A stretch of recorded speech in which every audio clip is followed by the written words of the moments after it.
Hello बच्चों, कैसे हो आप सब? बढ़िया, एकदम पढ़ाई मस्त चल रही है। आपका स्वागत है आपके अपने यूट्यूब चैनल नेक्स्ट इरा में। तो बच्चों, आज हम लोग बात करने वाले हैं बोर्ड एग्जाम का सबसे इम्पोर्टेंट क्वेश्चन। ये जो पीछे लिखा हुआ है, सिद्ध कीजिए कि रूट टू एक अपरिमेय संख्या है। देखो बच्चों, ये बोर्ड एग्जाम का सबसे इम्पोर्टेंट क्वेश्चन है। जैसे यहाँ पे बस क्या होता है, बस नंबर चेंज हो जाता है। जैसे रूट टू है, कभी दे देगा रूट थ्री, रूट फाइव। तो एक क्वेश्चन को हम समझ लेंगे, तो बस डिजिट चेंज होगा, उससे कोई दिक्कत नहीं है। सारे क्वेश्चन को एक ही टाइप से करना है, ठीक बच्चों? तो ठीक है, बिना टाइम को बर्बाद किए हुए क्वेश्चन को स्टार्ट करते हैं सॉल्व करना। और क्वेश्चन स्टार्ट करने से पहले कुछ बेसिक चीज़ों को समझ लेते हैं सबसे पहले। तो बेसिक चीज़ों में क्या है बच्चों, देखो यहाँ पे सबसे पहले है कि मतलब ये यहाँ पे समझ लेते हैं पूर्णांक संख्या क्या होती है। पूर्णांक संख्याएं, पूर्णांक संख्या है। देखो बच्चों, पूर्णांक संख्याएं किसे कहते हैं? पूर्ण संख्या तो आप लोग जानते ही हैं। पूर्ण संख्या क्या होती है? Zero, one, two, three, dot dot dot dot infinite तक, ठीक। लेकिन पूर्णांक संख्या क्या होती है? पूर्णांक संख्या क्या होती है बच्चों? देखो, जीरो होता है one, two, three, four, dot dot dot dot infinite तक जाती है प्लस में। और इधर माइनस का भी आ जाता है, माइनस का वन, माइनस का टू, माइनस का थ्री, माइनस का फोर। तो ऐसे ये जो संख्याएं हैं सभी, मतलब माइनस का वन, टू, थ्री, फोर, इसको ऐसे भी लिख देते हैं। कैसे? Zero plus minus one plus minus two plus minus three, dot dot dot dot infinite तक जाता है। तो इन सब संख्याओं को क्या कहते हैं बच्चों? इन सब संख्याओं को क्या कहते हैं? पूर्णांक संख्या या इंटीजर नंबर कहते हैं। तो इंटीजर नंबर कहते हैं, समझ गए कि नहीं समझ गए? एक दूसरा टर्म इसमें जो सबसे महत्वपूर्ण है, जो सबसे ज्यादा यूज होता है, उसको समझ लेते हैं, तभी क्वेश्चन को आगे समझने में आसानी होगी। दूसरा देखो कि दूसरी चीज क्या है। दूसरी चीज कहते हैं सह अभाज्य। ये बहुत इंपॉर्टेंट टर्म है बच्चों, सह अभाज्य। देखो, सह अभाज्य क्या होता है, जिसे कहते हैं को प्राइम, को प्राइम नंबर। सह अभाज्य संख्या है। देखो, सह अभाज्य संख्या किसे कहते हैं बच्चों? देखो, जैसे हम कोई संख्या दे रहे हैं यहाँ पे 12, 16, तो ये क्या अभाज्य है? नहीं है। क्यों नहीं है? क्योंकि 12 और 16 में क्या है, क्या क्या कॉमन है? देखो पहले, कॉमन क्या है? 12 को क्या लिख सकते हैं? 4 इंटू 3 लिख सकते हैं। और 16 क्या लिख सकते हैं? 4 इंटू 4 इंटू 1। इसमें इंटू 1 कर सकते हैं ना, कोई दिक्कत नहीं। तो देखो, सहअभाज्य की डिफिनेशन ये होती है कि अगर कोई दो संख्या दे रखी है, दो संख्या में अगर एक के अलावा और कुछ कॉमन है, तो उसे सहअभाज्य संख्या नहीं कहते हैं। सहअभाज्य संख्या वो संख्या होती है, वे दो संख्याएं होती है जिनमें एक के अलावा और कुछ कॉमन ना हो। तो ये क्या बच्चों, सहअभाज्य संख्याएं हैं? नहीं है। क्यों नहीं है? क्योंकि इसमें क्या है, यहाँ भी चार कॉमन है, यहाँ भी चार कॉमन है, मतलब ये क्या है, सहअभाज्य संख्या नहीं है। देखो, जैसे अब यहाँ पे क्या है, अगर हम यहाँ पे लिख दें 4 इन कॉमा 7, तो ये सहअभाज्य संख्या है, को प्राइम है। तो ये सहअभाज्य संख्या है, क्योंकि हम चार को क्या लिख सकते हैं? 4 इंटू 1। और 7 को क्या लिख सकते हैं? 7 इंटू 1। तो अब देखो बच्चों, इसमें क्या है, वन के अलावा इन दोनों में वन के अलावा और कुछ कॉमन नहीं है। तो ये क्या हुए? सहअभाज्य संख्याएं हुए कि नहीं हुए? सहअभाज्य संख्याएं हुए कि नहीं हुए? बस इतना समझ गए तो बस आगे बस समझ गए सारा क्वेश्चन। बस इतना ही नहीं था। देखो, अब ध्यान समझो कि हम क्या सिद्ध करना चाहते हैं, कि रूट टू एक अपरिमेय संख्या है। तो इसको प्रूव करने से पहले देखो बच्चों, इसमें सबसे पहले हम क्या करते हैं, यहाँ पे प्रूफ लिखो। प्रूफ, देखो इसको करेंगे ऐसे कि हमें ये देखो, इसका अप्रोच हमें ऐसे लगाना है कि जैसे हमें कोई चीज़ मानते हैं कि हमें प्रूव करना है रूट टू क्या है, एक अपरिमेय संख्या है। तो हम इसको मान के चलेंगे कि पहले रूट टू क्या है, एक परिमेय संख्या है। फिर अब परिमेय संख्या मान के चलेंगे, फिर हम गलत साबित हो जाएंगे, तो क्या हो जाएगा, इसका मतलब रूट टू एक अपरिमेय संख्या है। समझ रहे हो कि नहीं समझ रहे हो बच्चों?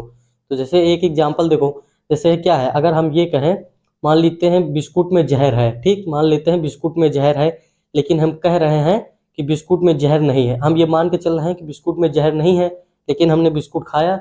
अब बिस्कुट में तो जहर था, तो खाए तो हम खत्म हो गए, मर गए। तो क्या हुआ, इसका मतलब क्या है कि हम गलत साबित हो गए। मतलब हमारी बात पे क्या आ गई, कंट्राडिक्शन आ गई, विरोधाभास हो गया। समझ रहे कि नहीं समझ रहे? इसका मतलब क्या है, बिस्कुट में जहर था। सेम उसी तरह हम यहाँ पे ये मानेंगे कि रूट टू क्या है, एक परिमेय संख्या है, क्योंकि हमें प्रूव क्या करना है, अपरिमेय। तो हम परिमेय मान के चलेंगे। तो यहाँ पे ये लिखेंगे, यदि यह संभव है। संभव है तब माना √2 एक परिमेय संख्या है, परिमेय संख्या है। ठीक बच्चों, अब यहाँ है तो अब देखो हमने ये मान लिया कि √2 एक परिमेय संख्या है, और परिमेय संख्या तो सभी लोग जानते हैं ना, परिमेय संख्या क्या होती है। परिमेय संख्या की डिफिनेशन ये होती है कि जिसे हम p/q के फॉर्म में लिख सकते हैं, जहाँ पे p और q क्या होते हैं, इंटीजर होते हैं, और q does not equal to 0 होता है। यही होता है कि नहीं होता परिमेय संख्या। परिमेय संख्या को हम p/q के रूप में लिख सकते हैं, और pq क्या होता है, इंटीजर मतलब पूर्णांक होता है। पूर्णांक होता है कि नहीं होता, और क्यों क्या होता है, डज नॉट इक्वल टू 0 होता है। ठीक बच्चों, देखो अब ये हुआ, मैंने ये मान लिया कि क्या है कि यदि असंभव है तब माना √2 एक परिमेय संख्या है। ठीक, तो अब परिमेय संख्या √2 को हमने परिमेय संख्या मान लिया है, तो परिमेय संख्या की परिभाषा क्या होती है, तो अब यहाँ पे लिखेंगे परिमेय संख्या की परिभाषा से, की परिभाषा से देखो परिमेय संख्या की परिभाषा क्या कहता है, परिमेय संख्या की परिभाषा क्या कहता है कि √2 को क्या है, √2 को हम p/q के फॉर्म में लिख सकते हैं कि नहीं लिख सकते। √2 को हम p/q के फॉर्म में लिख सकते हैं कि नहीं लिख सकते। देखो अब हमने √2 को p/q के फॉर्म में लिखा, जहां यहाँ पे लिखेंगे जहां p और q क्या है, पूर्णांक संख्याएं हैं। क्या है बच्चों, पूर्णांक मतलब इंटीजर है, पूर्णांक संख्याएं हैं, पूर्णांक संख्याएं हैं तथा सह अभाज्य हैं, तथा क्या है, सह अभाज्य हैं। क्या है बच्चों, पूर्णांक है और क्या है, सह अभाज्य है। सह अभाज्य का मतलब क्या हुआ कि इन दोनों में क्या है, एक के अलावा और कुछ कॉमन नहीं है। देखो यहीं पे ध्यान देने वाली बात है, इसमें हम क्या मान के चल रहे हैं कि इसमें एक के अलावा और कुछ कॉमन नहीं है। मतलब इनका जो HCF होगा, HCF क्या होगा, P और Q का HCF, P और Q का HCF क्या होगा, 1। मतलब इन दोनों में 1 के अलावा और कुछ कॉमन नहीं है। देखो अब क्या करेंगे, ये जो हमारी इक्वेशन है इसको हम क्या करेंगे, मान लेते हैं ये फर्स्ट इक्वेशन, तो इक्वेशन फर्स्ट का हम स्क्वायर कर देते हैं ना। यहाँ पे क्या है, समीकरण एक का वर्ग करने पर, मतलब स्क्वायर कर देते हैं, वर्ग करने पर। देखो अब समीकरण एक का हम वर्ग करेंगे तो क्या आएगा, समीकरण एक का वर्ग करेंगे तो स्क्वायर करने पर क्या है, रूट हट जाएगा, तो यहाँ पे क्या बचेगा, 2 बचेगा, और इधर क्या आ जाएगा, p²/q²। इतना हो जाएगा कि नहीं हो जाएगा बच्चों। अभी हम क्या करते हैं, इसको क्रॉस मल्टीप्लाई कर देते हैं, तो ये क्या आ जाएगा, 2q² इक्वल में p²। अब देखो ध्यान देने वाली बात, अब यहीं से कहानी स्टार्ट हो जाती है। देखो अब ध्यान से देखो, p को हम क्या है, दो चीज के फैक्टर के रूप में लिख सकते हैं, नहीं लिख सकते। मतलब जो यहाँ पे p² है, p² को हम 2 × q² के फॉर्म में लिख सकते हैं, नहीं लिख सकते। तो अब हम यहाँ से ये कह सकते हैं कि नहीं कह सकते, कि जो है क्या कहते हैं यहाँ पे, कि ये जो 2 है 2 डिवाइड करेगा p² को, ऐसा हम बोल सकते हैं कि नहीं बोल सकते। हम यहाँ पे ये बोल सकते हैं। देखो ध्यान देखो, यहाँ ध्यान से, अगर हम मान लो कोई चीज लिख रहे हैं, जैसे हम यहाँ पे मान लो कितना लिख रहे हैं, 12 लिख रहे हैं। ठीक, 12 को हम क्या लिखते हैं, 4 × 3 लिख सकते हैं, नहीं लिख सकते हैं। 12 को हम क्या 4 × 3 लिख सकते हैं ना, 12 को हम क्या 4 × 3 लिख सकते हैं। तो अब 4 × 3 लिखेंगे तो 4 भी 12 को डिवाइड करेगा और 3 भी 12 को डिवाइड करेगा कि नहीं डिवाइड करेगा। तो वही काम यहाँ पे, जैसे हमारा क्या 2 × q² इक्वल p² था, तो यहाँ से हम ये लिख सकते हैं कि जो 2 है ये p² को डिवाइड करेगा कि नहीं करेगा। अब ये अगर p² को डिवाइड करेगा, इसका मतलब क्या है, 2p को भी डिवाइड करेगा। समझ गए कि नहीं समझ गए। मतलब देखो जैसे अगर मान लो हम यहाँ से ये लिखें, जैसे हमारा 49 है, 49 को क्या लिख सकते हैं, 7 × 7। तो यहाँ से हम क्या लिखेंगे कि 7 डिवाइड करता है 49 को। ठीक, 7 49 को डिवाइड करता है, इसका मतलब 49 क्या है, 7 का स्क्वायर है। मतलब कि 7 डिवाइड किसको कर रहा है, 7 का स्क्वायर का। इसका मतलब क्या हुआ कि 7 डिवाइड कर रहा है 7 को। समझ गए कि नहीं समझ गए। तो इसी तरह क्या है, यहाँ पे हमने लिखा कि 2 डिवाइड करता है p² को, इसका मतलब क्या है, 2 डिवाइड करेगा p को भी। ठीक, p डिवाइड करेगा, इसको हम मान लेते हैं सेकंड इक्वेशन। ठीक, यहाँ तक, अब यहाँ तक हम मान लेते हैं, ठीक, कि ये हुआ यहाँ तक। अब देखो, अब ध्यान से देखो यहाँ पे, अब इस साइड कुछ और करना है। अब देखो यहाँ पे, देखो बच्चों, अब यहाँ पे देखो क्या करना है।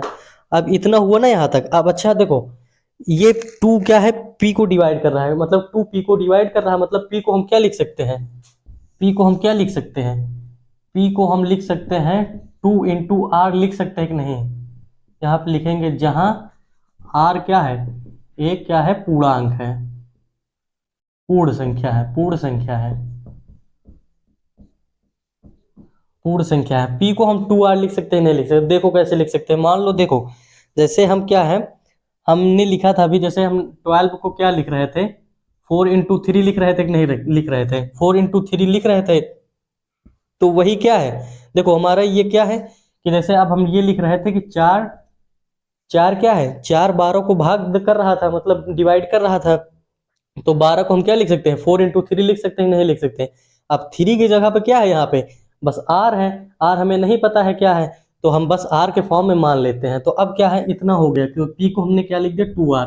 अब क्या है, दोनों पक्षों को वर्ग कर दूं, दोनों पक्षों का वर्ग करने पर, वर्ग करने पर दोनों पक्षों को वर्ग करोगे तो क्या आएगा, पी स्क्वायर इक्वल कितना आ जाएगा, या 2 का स्क्वायर क्या हो जाएगा 4 हो जाएगा, और आर का स्क्वायर आर हो जाएगा। समझ गए कि नहीं समझ गए बच्चों, समझ गए ना। देखो अब ध्यान से देखो, यहाँ पे क्या है पी स्क्वायर, पी स्क्वायर की वैल्यू क्या है, यहाँ पे समीकरण 2 से देखो, समीकरण 2 से क्या है, पी स्क्वायर की वैल्यू क्या है 2q स्क्वायर।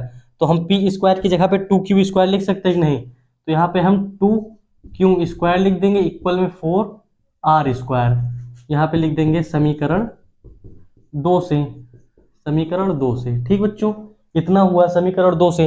अब देखो ये 2 इधर है, इधर आएगा डिवाइड कर देगा, मतलब 2 से कैंसिल कर देंगे तो इतना आ जाएगा। अब क्यू स्क्वायर क्या है, क्यू स्क्वायर को लिख सकते हैं 2 इंटू आर स्क्वायर। फिर से वही काम जैसे यहाँ पे किया गया था कि अगर हम क्यू स्क्वायर को 2 इंटू आर स्क्वायर के फॉर्म में लिख सकते हैं, तो इसका मतलब क्या हुआ, इसका मतलब ये हुआ कि ये जो 2 है ये क्यू स्क्वायर को क्या करेगा, डिवाइड करेगा, मतलब क्यू स्क्वायर को क्या है, डिवाइड करेगा।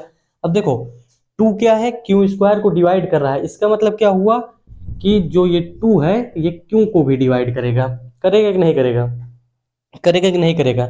अगर हम इसको तीसरी इक्वेशन मान लें और इसे क्या है चौथी इक्वेशन मान लें, तो अब ध्यान से देखो एक चीज सामने आ रही कि नहीं आ रही, कि क्या है 2 पी को भी डिवाइड कर रहा है, 2 क्यू को भी डिवाइड कर रहा है। और हमने जो √2 को क्या लिखा था, √2 को क्या लिखा था, पी बाई क्यू माना था, और दोनों में हमने माना था कि इसमें क्या कहते हैं 2 एक के अलावा और कुछ कॉमन नहीं है। अब दोनों देखो ये क्यू की क्या है, क्यू 2 क्यू को डिवाइड कर रहा है और 2 पी को भी डिवाइड कर रहा है। इसका मतलब क्या हुआ कि पी और क्यू में 2 क्या है, कॉमन है। समझ गए कि नहीं समझ गए, हमने यहाँ पे माना था कि एक कॉमन है, लेकिन हमें क्या मिल रहा है कि पी और क्यू में 2 कॉमन है, दोनों में कॉमन है। इसका मतलब क्या है, हमने जो माना था हमारे क्या कहते हैं मानने का क्या हो, विरोधाभास हो रहा है। इसका मतलब क्या है, समीकरण 3 एवं 4 से, यहाँ पे सीधा लिख देंगे समीकरण 3 एवं 4 से, 4 से क्या है, समीकरण 3 एवं 4 से क्या है, 2 पी व क्यू का उभयनिष्ठ गुणनखंड है, गुणनखंड है, गुणनखंड है। इसका मतलब अगर ये गुणनखंड है, इसका मतलब क्या है कि जो हमने माना था उसका विरोधाभास हो रहा है।